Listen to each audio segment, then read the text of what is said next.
Hello all, my name is Roja Rajan and I am AAR 108 and I am coming from Kerala.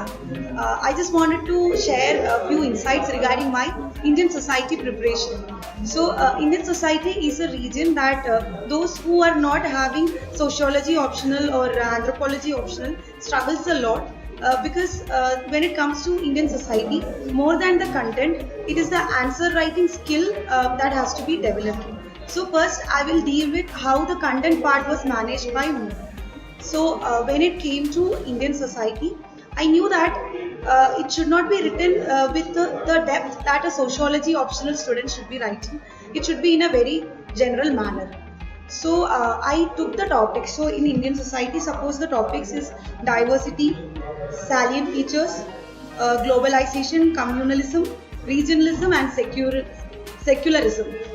So I used to make it into different subsections. Like say, suppose it is secularism, there should be a definition, a standard definition, and then there should be some subparts like what is the situation of secularism in the world, how it is in India, what are the different models of secularism. So like this, different subparts were handled and the content was developed. Similarly for regionalism, communalism and all other topics, I was making these subparts. Again, when it comes to globalization, when you look at the previous year questions, the questions are targeting different sections, like how globalization is affecting elderly or how it is affecting children. So we can interlink it with the vulnerable section. All the sections we study, we just have to add the effect of globalization to that part. So child, women, elderly, all those sections can be covered in such a manner. Again, when it comes to the salient features, there are about some typical features like the caste system and the village studies, or so many such aspects that is special for India alone. So it is those features that we have to take each of these features and we have to make a detailed note on different aspect of it, what are the issues there and what are the solutions and what are the general trends when it comes to Indian society, like how it is changing and how it was.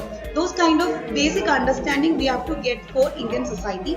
Then with this content, the next step is to improve the answer writing style.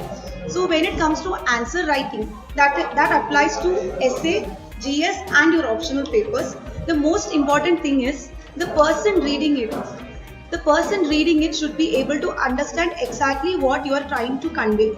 So it should have clarity, it should be in a very simple manner, it should be very crisp and it should be relatable. And if it has enough content and enough facts, then your answer is going to be near perfect. So this is applicable to all the subjects in GS and your entire mains examination. And for society, what I did was that for bringing that relatability aspect, we can bring up so many examples. But then again, we have to brainstorm it because we might be seeing so many examples in the society, in our own society and in the newspapers and while we are reading books and all. But we may not remember them in that exam atmosphere. So what I did was that I brainstormed around 50 to 60 questions from Indian society, all these mock questions available and the previous year questions, and I tried to generate content. And if my content was lagging, then I would take the examples given in the answer keys and I made a compiled list of examples. So this along with the content was the fodder using which I was writing the answer.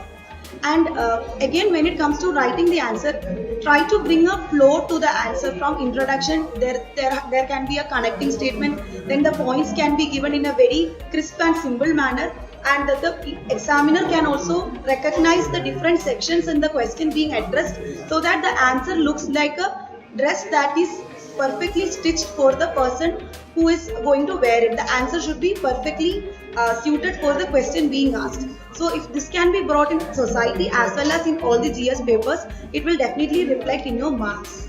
So this is what I wanted to say, and thank you all the best. I hope some of you will appear in the next year's list, and I hope we can see in the in the future service.